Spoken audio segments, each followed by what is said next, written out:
우리 하나님의 말씀 보겠습니다. 하나님의 말씀 베드로전서 5장 1절입니다. 베드로전서 5장 1절 말씀 같이 읽습니다. 시작. 너희 중 장로들에게 권하노니 나는 함께 장로된 자요 그리스도의 고난의 증인이요 나타날 영광에 참여할 자니라. 아멘. 베드로전서 이제 마지막 시간입니다.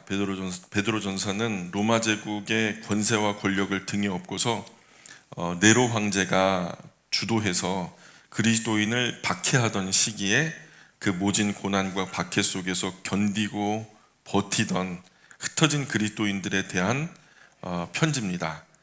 베드로는 제일 먼저 1장에서 고난받는 그리스도인들에게 너희는 세상에 흩어진 나그네 신세지만 하나님께 선택받은 백성이다. 그리고 2장에서는 선택받은 백성답게 세상 속에서 거룩하게 살아가라.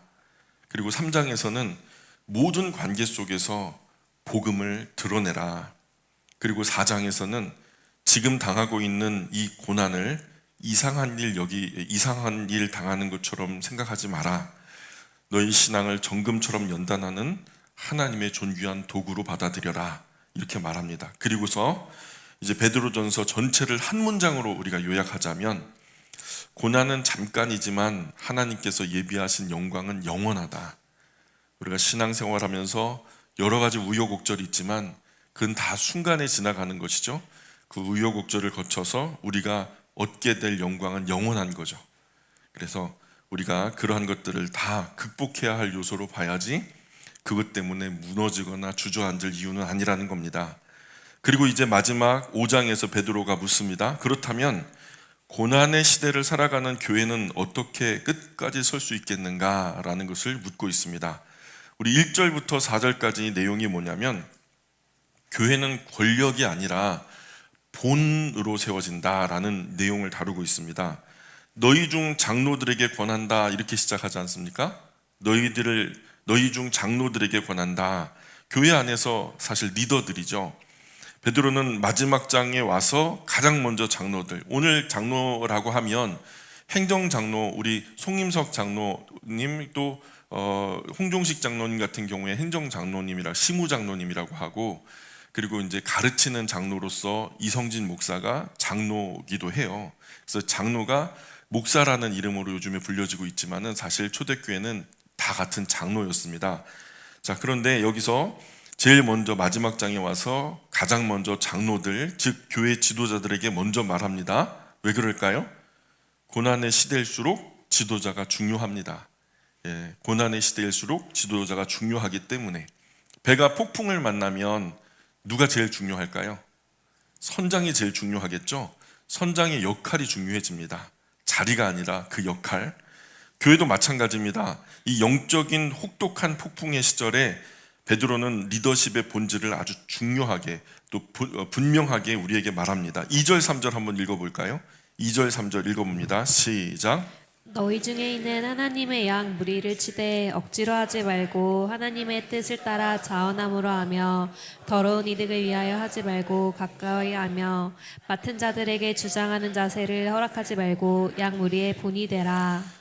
우리 여러분 성경에다 좀 낙서 좀 할까요? 1번이라고 적고요. 억지로 일하지 마라. 거기다 밑줄 끌까요? 첫 번째, 억지로 하지 말아라. 그리고 두 번째가 더러운 이득을 위하여 하지 말아라. 2번 적고 더러운 이득을 위하여 일하지 말아라. 그리고 3번 뭘까요? 주장하는 자세로 일하지 말아라. 주장하는 자세로 일하지 말아라. 근데 이렇게 1번, 2번, 3번 다 적으셨죠? 그 뒤에 보면은 이야기가 또 이렇게 반복되고 있습니다. 억지로 일하지 않는 대신에 어떻게 일하래요? 자원해서 일해라. 스스로 원해서 일해라. 더러운 이득을 바라고 일하지 말아라. 그 반대급부에 뭐가 있죠? 바랄 것 없어도, 얻을 것 없어도 기꺼이 마음 담아서 일해라. 그런 내용이 소개되고 있죠. 그리고 세 번째로 주장하는 데서 일하지 말고 어떻게 일하래요? 본이 되어라. 그래서 그리스도인이 하는 일에 마음이 담기면은 모든 일이 다 사명이 됩니다. 우리가 하는 일에 손익을 생각하면, 그리고 마음이 담기지 않으면 그러면 그냥 돈 버는 사업일 뿐이고, 그런데 그 일에 그리스도인의 신앙과 마음이 담기면 하나님을 위한 숭고한 사역으로 변화가 됩니다. 그래서 물건을 많이 만들어 팔아서 돈 벌 생각만 하면 사업이고, 내가 만들 물건을 많은 사람이 유익하게 사용할 생각으로 신앙 양심을 담아서 정성껏 만들어낸다면 그것은 숭고한 사명이 되는 것이죠. 우리가 하는 일이 학교에서 우리가 배움이든 직장에서의 업무든 또는 사업이든 신앙 양심이 담긴 일이 되어서 사명이 되게 하는 일이 중요하다는 겁니다. 그래서 결국 그 일은 하나님께 영광이 됩니다. 우리가 양심껏 뭔가, 우리 김치를 만드시는 집사님도 계시지만, 이것을 제가 신뢰가 가는 인터뷰가 있었는데 음식을 만드는 회사 오너가 그런 이야기를 하는 거예요. 나와 내 가족이 먹을 마음으로 만듭니다. 그러니까 신뢰가 가더라고요. 우리 가족이 먹을 건데 먹는 것에다 장난치겠어요? 근데 그럴 마음으로, 예수님 대접하는 마음으로 잘 만들어서 이렇게 내면 그것을 먹고 야, 역시 다르네, 이런 생각이 들면, 아, 이건 어느 회사에서 만들었지? 그 회사래. 그 회사가 그냥 명성이 좋아지고 뭐 이렇게 판매율이 높아지고 거기만 잘 되는 게 아니라 결국 그 기업을 운영하는 그리스도인 된 그 사장님이 정말 그 영광을 얻게 되는 거죠. 그런데 그 영광이 본인의 영광이냐, 또한 그는 그리스도인이니까 하나님의 영광이 되더라는 거죠. 결국은 우리가 마음을 담아서 자원하는 마음으로, 또 억지로 하지 않고 더러운 이득을 위하여 하지 않고 주장하는 자세로 하지 않고 자원함으로 마음을 담아서 본이 되는 마음으로 그렇게 일을 하면 하나님께도 영광이 된다. 4절 계속 읽어봅니다. 4절 시작. 그리하면 목자장이 나타나실 때에 시들지 아니하는 영광의 간을 얻으리라. 그리하면 이제 1절에서 3절까지 우리가 1번, 2번, 3번 달았잖아요. 그 억지로 일하지 않고 하나님 뜻 따라 자원함으로 일하고 더러운 이득 바라지 않고 바랄 것 없어도 기꺼이 마음 담아 일하고 주장하는 자세로 일하지 않고 본이 되어서 충성스럽게 섬긴다면 목자장이 나타나실 때 상 받게 된다. 그래요. 목자장. 자, 3가지 정도를 우리가 생각했으면 좋겠는데, 목자는 많지만 목자장은 한 분이에요. 성경에서 말씀하는 목자는 여러로 소개되지만 목자장은 한 분입니다. 목자장이 누구죠? 그죠? 구주 예수님. 당연히 구주 예수님. 교회에는 많은 목자가 있어요. 목사도 있고 장로도 있고 권사, 집사, 간사, 교사, 각종 리더 다 많습니다. 그런데 사실 진짜 목자는 딱 한 분이죠. 요한복음 10장에서 예수님이 직접 자신을 향해서 뭐라 그러냐면 나는 선한 목자다. 그죠? 아멘입니까? 유일한 목자 있다면 구주 예수님이죠. 베드로는 지금 교회 지도자들에게 이렇게 말하는 거예요. 너 주인이 아니야. 너가 이 교회의 주인이 아니야. 양도 너 양이 아니야. 너도 결국 한 목자의 양일 뿐이다. 이런 얘기를 하는 거예요. 그러니 겸손으로 허리를 동이고 충성되게 신실하게 섬겨라, 이런 얘기죠. 이것이 굉장히 중요한 관점이에요. 오늘 교회를 자기 교회로 생각하는 분들이 많아지거든요. 이 교회를 자기 교회로 생각하기 시작하면 문제가 생깁니다. 또 사람을 자기 사람으로 생각하기 시작하면 또 문제가 생겨요. 오늘 한국 교회에 일어나는 많은 일들이요, 거의 뭐 10가지 중에서 9가지는요 이 2가지만 조심하면 다 문제가 생기지 않습니다. 교회를 자꾸만 자기 교회로 생각하고 자기 사업으로 생각하고, 또 교회 안에 있는 사람들을 다 자기 사람으로 생각하고 자기가 부리는 종처럼 생각하고, 이런 일만 없으면 교회는 주님의 교회입니다. 따라해볼까요? 교회는 주님의 교회입니다. 양도 주님의 양입니다. 목사도 장로도 교회 안의 모든 리더십도 맡겨진 청지기일 뿐이고 다 같은 양일 뿐이라는 거죠. 이것을 우리가 겸손하게 인정하고 일하다 보면 교회 안에서는 갈등의 여지가 없습니다. 2번째 생각할 것은 목자장은 반드시 다시 옵니다. 오늘 말씀에 보니까 목자장이 다시 나타나실 때에, 그죠? 나타나신다는 것은 뭘 말하는 걸까요? 재림을 말씀하는 거죠. 베드로전서 전체에서 재림의 소망이 계속 흘러가고 있어요. 1장에서도 뭐라고 말씀하셨냐면 예수 그리스도께서 나타나실 때에 이렇게 말하거든요. 또 4장에서도 그의 영광이 나타나실 때에 그렇게 말하고 있고요. 그 5장에서도 목자장이 나타나실 때에 이렇게 말하고 있습니다. 이게 다 같은 얘기인데 뭐냐? 재림하실 때, 다시 오실 때. 베드로는 계속 같은 곳을 바라보게 합니다. 현재를 바라보지 말고 장차 나타나실 주님 오실 그때를 바라보라는 거죠. 왜냐하면 지금은 평가의 시간이 아니다. 지금은 일할 시간이다. 지금은 아직 갑옷을 벗을 시간이 아니다. 아직 갑옷을 입고 싸워야 할 시간이다. 자, 지금 평가의 시간이 아니고 일할 시간, 사명을 위한 사역의 시간이라는 거죠. 우리가 찬송가에도 일할 수 없는 밤이 속히 오리라. 그러면 아직은 일해야 된다는 거잖아요.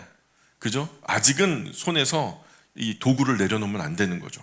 일할 수 없는 밤이 속히 오겠죠. 그때까지는 열심히 충성되게 일해야 된다라는 것을 전제하는 겁니다. 세 번째로 생각할 것은 시들지 아니하는 영광의 관을 주신다라는 거예요. 시들지 아니하는 영광의 관을 얻으리라 그러잖아요. 고대 그리스 경기에서 우승자가 면류관을 얻습니다. 그 면류관이 뭘로 돼 있죠? 예, 대부분 올리브 나뭇잎을 엮어가지고 만들든가 아니면 꽃을, 예쁘고 화려한 꽃을 엮어서 면류관을 만들어요. 근데 그 면류관이요, 처음 사람들 앞에서 쓸 때는 되게 화려하죠. 그죠? 푸르고 싱싱하고. 그런데 이제 며칠 지나면 금방 시들어 버리겠죠.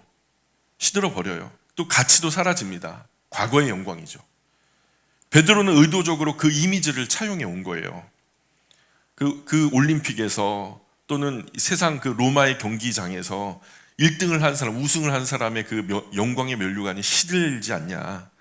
세상이 주는 모든 영광은 다 시든다. 인기도, 명예도, 권력도, 재산도, 젊음도, 건강도, 사람들의 박수소리도, 그러나 주님이 주시는 상급은 시들지 아니하는 영광의 관이다.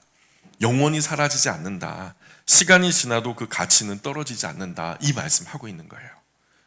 그래서 결국 사람은 자신이 무엇을 위해 살았는지에 따라서 인생이 결정됩니다. 사람 칭찬을 위해 살면 사람 칭찬과 함께 끝나고, 성공 위해 살면 그 성공이 흔들릴 때 함께 끝나고, 또 그러나 주님 위해 살면 주님 주시는 영원한 영광으로 이어지는 것이죠. 목자의 눈이 양에게만 가 있으면 안 됩니다. 우리 모든 교회 안에 리더십들의 눈이 양들에게만 가 있으면 안 된다는 거예요. 무슨 말이냐? 궁극적으로 우리는 누구의 눈치를 살펴야 되냐면 목자장의 눈치를 살펴야 되는 사람들이에요. 모든 리더는 우리 구주 예수님, 목자장 되시는 구주 예수님의 눈치를 살펴야 되는 사람들입니다. 교회 사역하다 보면은 인정받고 싶어져요. 알아주지 않아서 섭섭합니다. 매주 황금 같은 휴식 시간에 예배할 자리를 청소해요. 토요일 날 보면은 연세 많이 드신 권사님, 집사님들이 나와가지고 땀 뻘뻘 흘리면서 구석구석 쓸고 닦고 합니다. 사람들 다 떠나간 자리 정리하시는 분도 있어요. 홀로 저 구석에 찢어진 주보도 또 뭐 먹다 버린 뭐 껍데기도 다 주워가지고 일일이 청소하시는 분도 계세요. 또 구석에서 재정 결산하시는 분도 계시고, 또 반주 때문에 그냥 노심초사 주중에서도 그냥 노력하고 그 연습하는 분도 계시고, 방송 장비가 머릿속에 하나 가득이라 방송 장비 만지는 분도 계시고, 화장실 수건도 갈고요, 또 PPT를 미리 준비해야 되고, 알아주지도 않는 봉사를 열심히 하고 찬양 준비하고, 마음 어려운 날도 나와서 찬양하래요. 근데 오늘은 안 하고 싶은데도 해야 되니까 하죠. 그죠? 그러니까 차량 운행도 하고 100번 잘하다가 한 번 삐끗하면 또 목사님한테 된통 혼납니다. 시험 든 사람들 많아요. 제가 알아요. 사실 교회에서의 일들은 사람들이 수고하는 만큼은 사실 몰라줍니다. 그건 뭐 빙산의 일각이라 수고한 것이 밑에 다 묻혀 있으니까 보이지 않거든요. 사람들의 눈에 보이지 않아요. 수고했는데 칭찬도 받지 못하고 오히려 원망을 들어요. 또 욕먹고 혼나고 야단 맞으면 또 상처도 받습니다. 그러나 상처만으로 끝나면 안 돼. 그건 위험 신호예요. 상처에서 끝나면 발전이 없습니다. 내가 목자장 구주 예수님을 바라보는지, 사람들의 반응을 바라보는지 스스로 점검해야 돼요. 여기 체면 없어요. 여기 자존심 없어요. 사람 칭찬으로 버티는 사역자는 사람들 비난에 무너지거든요. 그러나 주님의 평가를 기다리는 사람은 칭찬에도 취하지 않습니다. 사람 비난에도 무너지지 않아요. 오히려 욕먹고 야단맞고 막 오해받고 고난당하고 내가 어떻게 이랬는데 아무것도 몰라주면서 묻혀진 부분이 많을수록 목자장을 바라보는 사람은요 기뻐요. 이게 변태라서 기쁜 게 아니라 주님이 알아주니까 기쁜 거예요. 사람은 몰라줘도 주님은 아니까. 그러면 뭐냐? 하늘의 상이 큼이라. 잠재할 줄 알아야 된다는 거예요. 그래야 성숙하고 그래야 성장합니다. 사랑하는 여러분, 이 땅에서 우리 목자장 되시는 구주 예수님을 위한 수고는 절대로 헛되지 않아요. 눈물로 섬긴 시간들, 아무도 알아주지 않았던 헌신들, 자존심 상했던 일들, 말없이 감당했던 책임들, 포기하고 싶었던 순간들, 그러나 끝까지 붙들었던 사명, 그거 우리의 목자장은 이 모든 일들을 다 기억합니다. 하나도 빠짐없이. 내가 얼마나 억울하고 힘들었는지를 다 알아요. 사실 욕 먹을수록 상이 큽니다. 핍박 받을수록 상이 큽니다. 그러니 욕 먹고 핍박 받고 원망 들을수록 더 견고하게 일어서야 하는 것이죠. 왜냐하면 사람들은 잊어도 주님은 잊지 않으니까. 사람들 평가는 늘 틀려요. 내가 행한 만큼 충분히 보상하지도 않고요. 알아주지도 않습니다. 그러나 주님은 절대로 틀리지 않아요. 냉수 한 그릇 지극히 작은 소자에게 대접한 것도 결단코 상 잃지 않겠다 하니까요. 계산하십니다. 그런 분이 저와 여러분의 수고를 절대로 모른 척하지 않는다는 거예요. 그러니 몰래 수고하십시오. 더 많이 욕먹고 더 많이 핍박받으십시오. 자존심 상하는 일 더 많았으면 좋겠어요. 속상하는 일 더 많았으면 좋겠습니다. 누구 위해서? 목자장 위해서. 하나님 나라 영광 위해서 그랬으면 좋겠습니다. 그리고 그날 목자장이 나타나시는 그날 주님께서는 충성된 자들에게 시들지 아니하는 영광의 면류관을 주실 것입니다. 그러므로 오늘도 사람들의 박수보다 주님의 칭찬을 바라보기를 원합니다. 사람들의 인정보다 목자장의 평가가 중요한 거예요. 그 상급은 절대로 손해보지 않고 그 면류관은 절대로 시들지 않습니다. 교회는 권력으로 다스리는 곳이 아닙니다. 세상에서 직위를 가지면 권한이 생기죠. 예산도 쓸 수 있는 범위가 더 커지고요. 그리고 사람들 인사권도 달라지고요. 내가 말 한마디에 움직이는 사람들의 숫자가 달라지고요. 세상에서는 직위를 가지면 권한이 생기는 거예요. 그러나 교회는 달라요. 직분은 권력이 아니라 책임입니다. 책임이에요. 나에게 지워진 책임. 여기에 빈틈없도록 충성되게 준비하는 거. 교회에서 지위가 높아질수록 더 고개 숙이고 더 허리 숙이고 더 겸손하게 섬겨야 한다는 것이죠. 베드로는 결정적인 한마디를 합니다. 오직 양 무리의 본이 되라. 오직 양 무리의 본이 되라. 말보다는 삶을, 명령보다는 본을 보여라. 교회에서도 마찬가지지만 가정에서도 똑같아요. 원리는. 교회는 강한 사람의 거친 말 때문에 움직이는 게 아닙니다. 세상 정치판에서는요, 목소리 크고 뭔가 거칠고 와일드하고 막 강한 카리스마로 밀어붙이고 결국에는 내가 그냥 우여곡절 끝에 차지하는 사람, 그 사람을 힘이 있다고 생각하지만 교회는 달라요. 거룩한 사람의 경건한 삶 때문에 하나님 뜻대로 변화되어지는 것이 바로 교회입니다. 끝까지 하는 사람이, 하나님 영광 위해서 끝까지 견디는 사람이 하나님의 뜻대로 변화시키는 거예요. 예수님은 우리에게 십자가 지어라 그러지 않죠. 너 십자가 져라 하기 전에 예수님이 직접 십자가를 지셨어요. 목자는 양들을 앞세우는 사람이 아니라 양들 앞에 갑니다. 혹여 교회 안에 직분이 있다고 존경받으려고 생각조차 하지 마십시오. 내가 이 교회의 직분이 뭔데? 내가 이 교회 몇 년 다녔는데? 내가 이 사람들 중에 나이가 서열이 몇인데?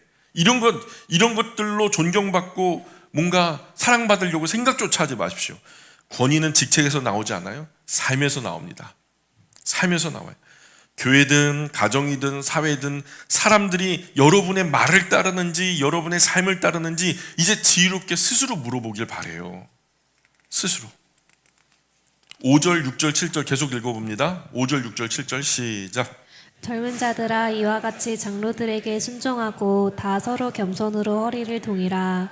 하나님은 교만한 자를 대적하시되 겸손한 자들에게는 은혜를 주시느니라. 로 하나님의 능하신 손 아래에서 겸손하라. 때가 되면 너희를 높이시리라.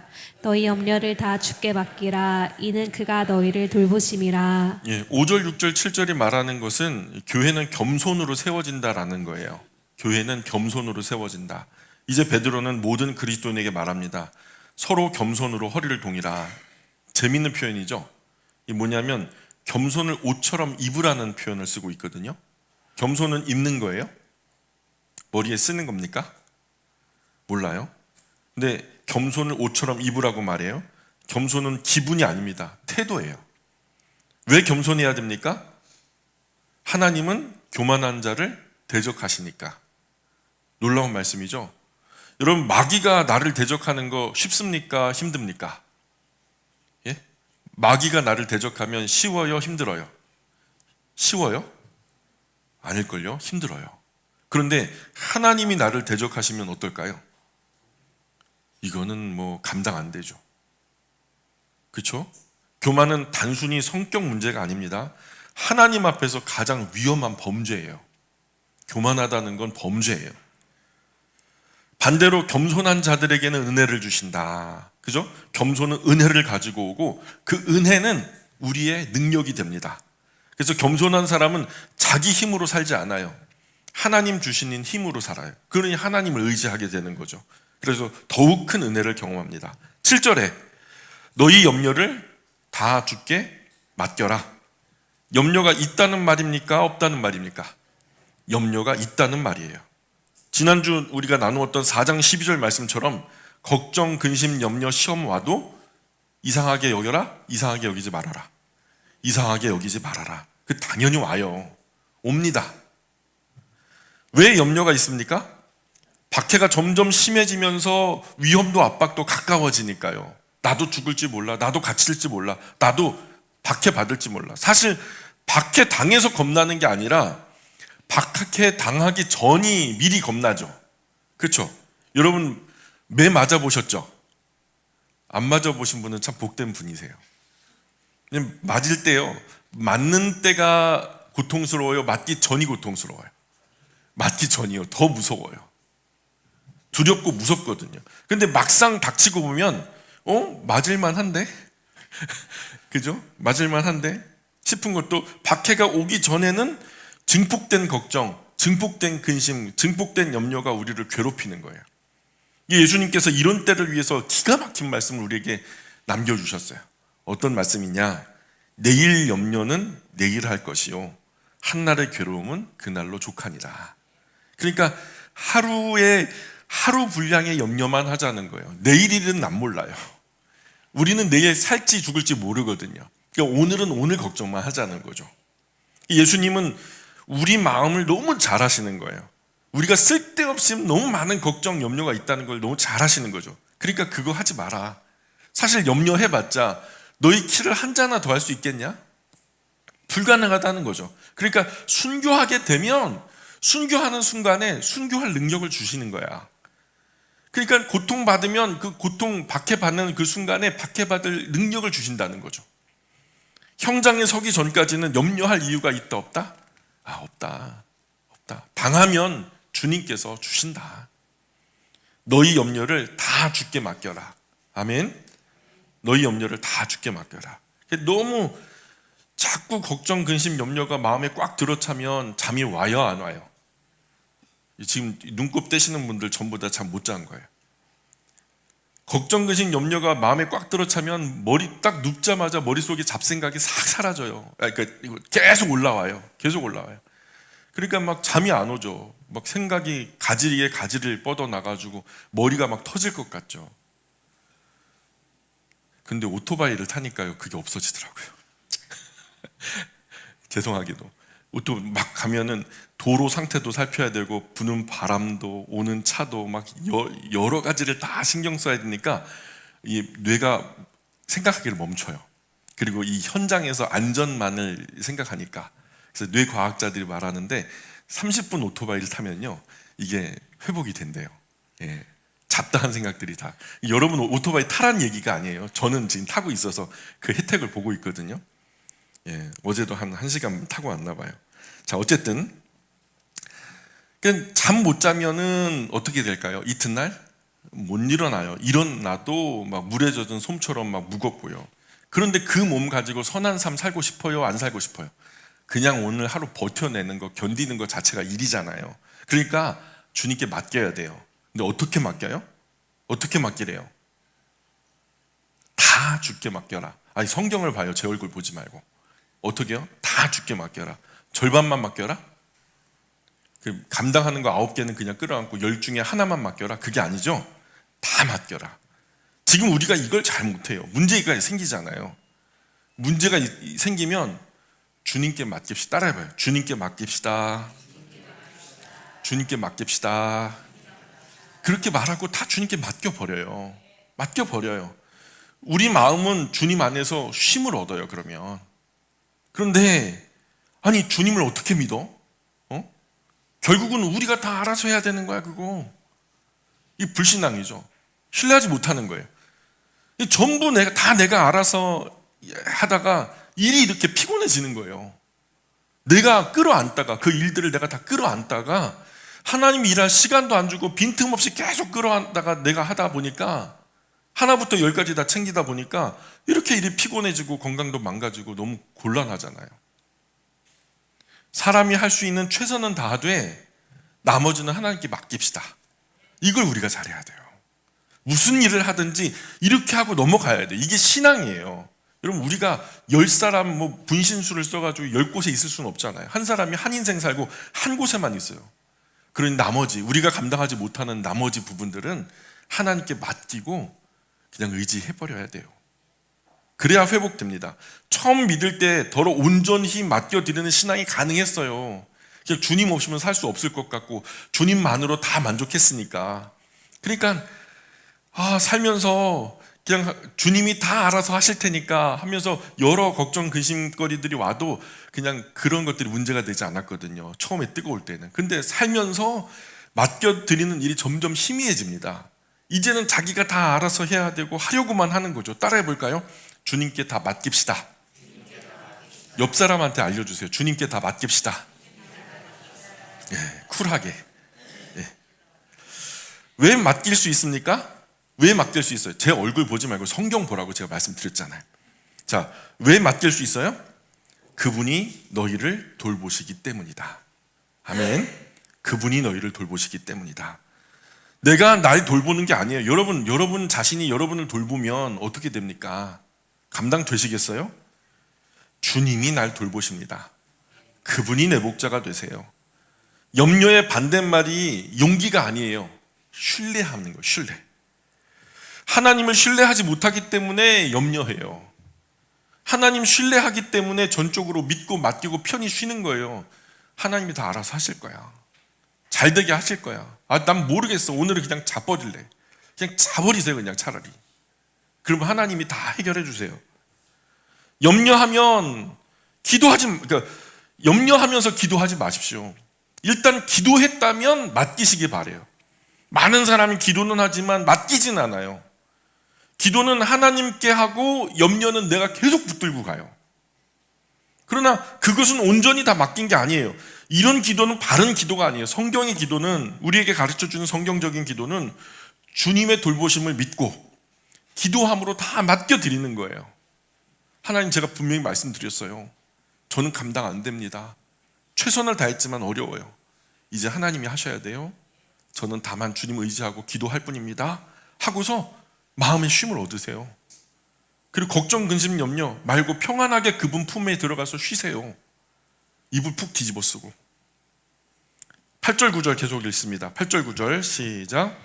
근신하라 깨어라 너희 대적 마귀가 우는 사자같이 두루다니며 삼킬 자를 찾나니 너희는 믿음을 굳건하게 하여 그를 대적하라. 이는 세상에 있는 너희 형제들도 동일한 고난을 당하는 줄을 알미라. 예, 세 번째 8절부터 11절까지의 말씀은 어떤 이야기를 하고 있냐면 교회는 영적 전쟁 가운데 있다라는 것을 얘기하고 있어요. 우리는 전쟁 가운데 있어요. 아멘. 베드로는 마지막으로 현실을 직시하게 합니다. 근신하라 깨어라. 왜 근신하고 왜 깨어야 됩니까? 너희 대적 마귀가 우는 사자같이 두루 다니며 삼킬 자를 찾고 있다라는 거예요. 세상 사람들은 몰라도 세상에서 그리스도인의 삶은 절대로 소풍이 아닙니다. 전쟁이에요. 그리스도인이 신앙으로 살아갈 때 우리는 소풍 같은 삶을 사는 게 아니라 전쟁 같은 삶을 살고 있어요. 마귀의 가장 큰 무기가 뭘까요? 유혹일 수도 있고 핍박일 수도 있고 낙심일 수도 있고 두려움일 수도 있고 그 모든 것들로 인해서 당하는 시험일 수도 있는데요. 그러나 이 모든 것들이, 이 모든 공격의 목적은 딱 하나예요. 그게 뭐냐? 하나님께로부터 우리를 멀리 떨어뜨려 놓는 거예요. 9절에서 베드로가 말해요. 신앙을 굳게 하여 마귀를 대적하라. 신앙을 굳게 하여 마귀를 대적하라. 흥미로운 건 공격하라고 말하지 않아요. 마귀를 공격하라 그렇게 얘기하지 않아요. 그를 쫓아내라 그렇게 말하지도 않아요. 다만 굳게 서라 그래요. 굳게 서 있어라. 왜냐하면 승리는 구주 예수님께서 이미 하셨죠. 예, 구주 예수님께서 승리하신 것을 믿으십니까?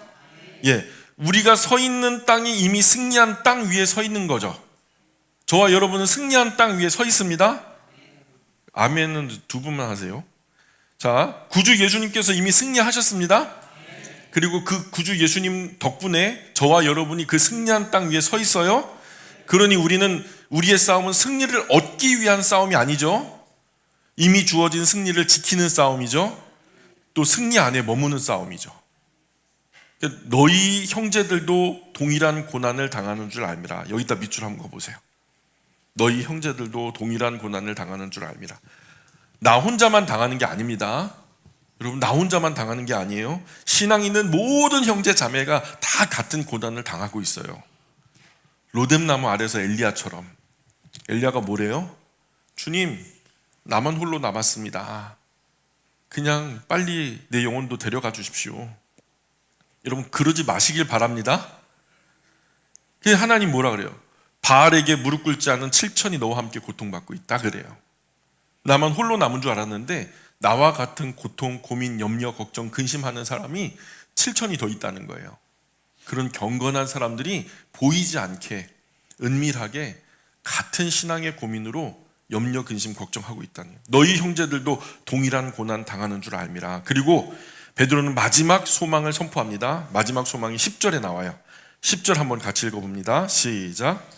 모든 은혜의 하나님 곧 그리스도 안에서 너희를 부르사 자기의 영원한 영광에 들어가게 하시니가 잠깐 고난을 당한 너희를 친히 온전하게 하시며 굳건하게 하시며 강하게 하시며 터를 견고하게 하시니라. 잠깐 고난 당한 너희를, 여러분, 잠깐이지 영원이 아닙니다. 여러분, 우리가 당하는 고난, 시험, 이거 잠깐이지 영원이 아니에요.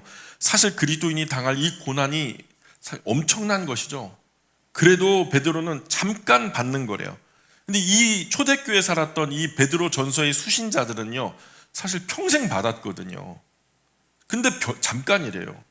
그러나 하나님의 지평에서 볼 때는 사실 잠깐이에요. 하나님의 지평은 몇 년을 보실까요? 100년을 보실까요? 1000년을 보실까요? 영원을 보고 계시거든요. 그러니까 그 영혼의 관점에서 보면 지금 당하는 100년 미만의 이 잠깐의 시험, 고통, 걱정, 근심은 사실 영혼에 비하면 별거 아니죠. 잠깐이죠. 우리 하나님은 1000년을 하루같이 모아보실 수도 있고 또 하루를 1000년처럼 펼쳐보실 수도 있는 분이니까. 홍수 이전 사람들은 1000년을 살았어요. 2000년 해봤자 두 사람 인생이에요. 그러니까 우리가 누릴 영원한 행복에 비해서 평생 고생했다, 평생 고난 당했다 해도 그거 사실은 하나님 관점에서는 잠깐이죠. 하나님 눈에 우리는 잠깐 보이다 없어지는 안개다. 베드로의 이 말의 스케일이 이렇게 큰 거예요. 고난도 잠깐 받는 것이다. 10절. 그죠? 여러분 거기다가 1번이라고 하고 1번 친히 온전하게 하시며 거기다 밑줄 그으시면 돼요. 1번 친히 온전하게 하시며 거기 앞에다 1번 하시고 2번 굳건하게 하시며 3번 강하게 하시며 4번 털을 견고하게 하시리라. 그리스도인을 붙드는 것은 자기 힘이 아닙니다. 구주 예수님의 능력에 친히, 누가? 구주 예수님께서 친히 하나님의 전능하신 손으로 우리를 붙들어 주신다. 우리가 하나님 붙드는 것보다 하나님이 우리 붙드는 손이 훨씬 강하죠? 여러분 하나님 한번 붙들고 해봐요.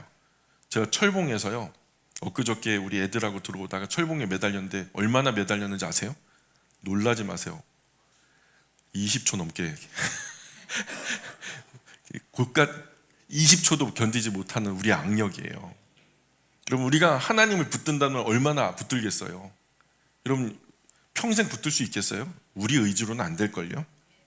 근데 하나님이 우리를 붙드시면 얘기가 달라집니다. 영원히 붙드실 수 있어요. 예, 어린 아들은 아버지 손 놓칠 수 있죠. 그러나 아들을 잡은 아버지는요, 어린 아들 손 절대 놓지 않죠. 오히려 위험과 환란이 오면 아버지가 아들 손을 더 굳게 잡는 거예요. 아들이 뿌리치려고 해도 절대 놓지 않죠. 그런 분이 우리 하나님이세요. 신앙생활 하면서 가장 위험한 사람은 약한 사람이 아니에요. 방심하는 사람이에요. 기도 멈춘 사람, 하나님 말씀 가볍게 여기는 사람, 정기적인 이 예배에 빠지는 사람, 내가 있어야 할 자리를 자꾸만 벗어나는 사람, 그래서 하나님과 멀어지는 사람, 잡을 수가 없어요. 자기는 괜찮다고 생각하는 사람, 그러니 반드시 깨어 있어야 됩니다. 깨어 있어야 됩니다. 11절 시작. 권능이 셋에 무궁하도록 그에게 있을지어다. 아멘. 아까 끝날 뻔했죠. 끝날 뻔했어요. 종말로 하다가 다시 이제 마지막으로 하다가 또 끝으로 하다가 이제는 정말 이제 마침표를 찍고 있네요. 무슨 원로 목사님 설교 같아요, 그죠? 결론이 한 5번 나와요. 우리 원로 목사님 설교는. 자, 결론입니다. 진짜 결론이에요. 예, 12절부터 14절은 우리에게 마지막 권면을 하는데요. 이 은혜 안에 굳게 서라 이렇게 말하고 있어요. 이 은혜 안에 굳게 서라. 12절에 보니까 신실한 형제로 우리 12절, 13절, 14절 우리 같이 읽어볼까요? 12절, 13절, 14절 시작. 내가 신실한 형제로 아는 실로아노로 말미암아 너희에게 간단히 써서 권하고 이것이 하나님의 참된 은혜임을 증언하노니 너희는 이 은혜에 굳게 서라. 택하심을 함께 받은 바벨론에 있는 교회가 너희에게 문안하고 내 아들 마카도 그리하느니라. 너희는 사랑의 입맞춤으로 서로 문안하라. 그리스도 안에 있는 너희 모든 이에게 평강이 있을지어다. 예, 이 은혜 안에 굳게 서라. 12절에 보니까 신실한 형제로 아는 실루아노로 말미암아 너희에게 간단히 써서 권한다. 실루아노, 사도행전에서 나오는 신라를 말해요. 신라. 로마식으로 헬라식으로 말하면 신라라고, 그 실루아노라는 이름은 로마식 이름이고 유대식 이름은 신라. 그래서 사도행전 15장에 등장하죠. 예루살렘 공회에서 유다와 신라를 안디옥 교회로 파송했고 단순한 심부름꾼 정도가 아니에요. 이 초대교회의 강력한 영향력을 가진 지도자급이었어요. 바울과 함께 빌립보 감옥에 갇혀서 찬송 부르다가 옥토가 흔들리고 문이 열렸던 것도 있었고, 간단히 써서 권한다. 간단한 게 지금 이렇게 긴 분량이 됐습니다. 우리 스마트폰 카톡 쓰면서 읽기 쓰기 능력이 현저하게 부족하게 됐죠. 글로 교제하는 실력이 많이 부족하게 되어버렸어요. 짧은 카톡 몇 줄로는 사람 심정을 제대로 표현하기가 어려워요. 뭐 사연이 있고 일이 있으면 만나서 한두 시간 정도 충분히 정서를 나눠야지 뭔가 마음이 전달되고 공감이 되고 하는데 요즘에는 다 단문으로 막 끝나거든요. 이런 것들은 사실 저는 합당하진 않다고 봅니다. 예. 어쨌든 13절도 보시면 13절에 택하심을 받은 바벨론에 있는 교회가 너희에게 문안한다. 그래서 베드로전서 처음 시작할 때 말씀드렸듯이 바벨론에 있는 교회를 지금 많은 목사님, 많은 성경학자들이 영적인 바벨론은 로마 해가지고 로마라고 해석하는 경우가 많은데요. 사실 그렇게 해석하기에는 아무 근거가 없다 말씀드렸어요. 그냥 옛 바벨론이 존재했던 지역에서 썼다고 봐요. 왜냐하면 그것이 이제 전달되어지는 그 지경을 보니까 가까운 데서 먼 데로 이렇게 얘기를 하게 되는데 그곳이 옛 바벨론이 존재했던 지역으로부터 점점 멀어지는 반경으로 설명이 되고 있으니까. 다음에 내 아들 마가도 그리하느니라. 이때는 마가도 베드로와 함께 있었죠. 누가 지금 함께 하고 있죠? 예, 마가가 함께 하죠. 베드로, 그 다음에 신라, 이렇게 팀을 이루어서 일하고 있었던 거죠. 이제 베드로가 편지를 마무리합니다. 그리고 베드로 전서 전체를 한 문장으로 요약해요. 결국 이 얘기하려고 여기까지 달려온 거예요. 너희는 이 은혜 안에 굳게 서라. 이 은혜에 굳게 서라 하는데 원문에는요, 은혜 안에서 에이스라고 하는 단어를 쓰는데 뭐뭐 안에서 뭐뭐를 향하여 뭐뭐를 위하여 이런 뜻이거든요. 그러니까 은혜 안에서, 이 은혜 안에 굳게 서 있어라 그러는 거예요. 이 은혜를 벗어나지 말아라 이 얘기죠. 편지를 받는 그리스도인들은 흩어졌지만 선택받았어요. 비록 지금 고난받고 있지만 버림받지는 않았어요. 마귀가 공격을 하지만 하나님이 붙들고 계시고요. 눈물 흘리고 있지만 내일은 소망이 있습니다. 그러므로 이 은혜 안에 굳게 서서 벗어나지 마. 죽더라도. 여러분, 그리스도인의 인생은 생각보다 쉽지 않아요. 교회도 쉽지 않고요. 신앙생활도 쉽지 않아요. 그러나 하나님은 한 번도 자기 백성을 버리신 일이 없어요. 66권 수십 수백 번 읽어보세요. 하나님이 자기 백성 버렸다는 이야기가 남아있는지. 오늘까지 붙드셨다면 내일도 붙드실 겁니다. 올해도 붙드셨다면 내년도 또 마지막 날까지 우리를 붙드실 줄 믿습니다. 그러므로 기억하십시오. 내가 당하는 고난보다 더 하나님이 커요. 마귀보다 하나님이 강해요. 내 연약함보다 하나님은 더 신실하시고요. 그러니 흔들려도 무너지지는 마세요. 흔들릴 수 있어요. 무너지지는 마세요. 넘어져도 포기하지는 마세요. 끝까지 이 은혜 안에 굳게 서시길 바랍니다. 자, 베드로는 당시 제자 중에서 제일 대표되는 사람이었고, 그래서 언제 끌려가도 이상하지 않은 사람이었어요. 그러니까 조금이라도 서둘러서 이 편지를 유언처럼 막 급하게 쓴 거거든요. 필체가 굉장히 급한 필체로 돼 있어요. 그런데 이제 베드로 후서가 또 나오죠. 베드로 후서가 또 있어요. 왜 그런가 하면 베드로가 생각보다 빨리 끌려가진 않았던 거죠. 그래서 베드로 후서를 더 쓰게 된 것 같습니다. 그래서 베드로 후서는 3장밖에 안 돼요. 다음 주일부터는 우리가 베드로 후서 이야기로 나누도록 하겠습니다. 미리 읽어오시면 또 은혜가 되겠죠? 기도하겠습니다. 신실하신 아버지 하나님, 이제 베드로 전서를 마무리하면서 지나온 시간 동안 저희에게 들려주신 모든 말씀을 다시 마음에 되새깁니다. 저희는 세상 속에 흩어져 살아가지만 버려진 사람들이 아니라 하나님께서 택하신 백성임을 기억하게 하여 주시니 고맙습니다. 고난이 찾아올 때마다 두려움과 낙심에 빠졌었지만 그 모든 시간 속에서도 저희를 붙들고 계셨던 주님의 은혜를 찬양합니다. 하나님, 저희에게 맡겨진 삶의 자리에서 억지로가 아니라 기쁨으로 섬기게 하시고 사람 위에 군림하는 것이 아니라 사람들의 본이 되는 사람으로 살아가게 하여 주옵소서. 교만한 마음 이제 다 버리게 하시고 겸손한 마음으로 허리를 동이게 하시며 저희 모든 염려를 주님께 맡길 수 있는 신앙을 허락하여 주옵소서. 우는 사자처럼 삼킬 자를 찾는 마귀가 있는 세상 속에서도 늘 깨어서 정신 차리게 하시고 신앙을 굳세게 하여 끝까지 주님만을 붙들게 하여 주옵소서. 무엇보다 사람들의 칭찬보다 목자장이신 주님의 칭찬을 사모하게 하시고 사람들의 인정이 아니라 주님의 평가를 바라보며 살아가게 하여 주옵소서. 아무도 알아주지 않는 수고가 있을지라도, 아무도 기억하지 않는 눈물이 있을지라도 목자장 되시는 우리 구주 예수님께서 모두 보고 계심을 믿게 하여 주옵소서. 그리고 주님 다시 오시는 그날 저에게 약속하신 시들지 아니하는 영광의 면류관을 바라보며 끝까지 충성하게 하여 주옵소서. 베드로 전서를 통해 배운 것처럼 고난은 잠깐이지만 은혜는 영원하고 눈물은 잠깐이지만 영광은 영원하며 세상은 결국 다 지나갈 테지만 하나님의 약속은 영원하다는 것을 잊지 않게 하여 주옵소서. 그러므로 삶의 어떤 상황 속에서도 혹여 흔들릴지라도 무너지지는 않게 하여 주시고 넘어질지라도 포기하지는 않게 하여 주옵소서. 끝까지 이 은혜 안에 굳게 서게 하여 주옵소서.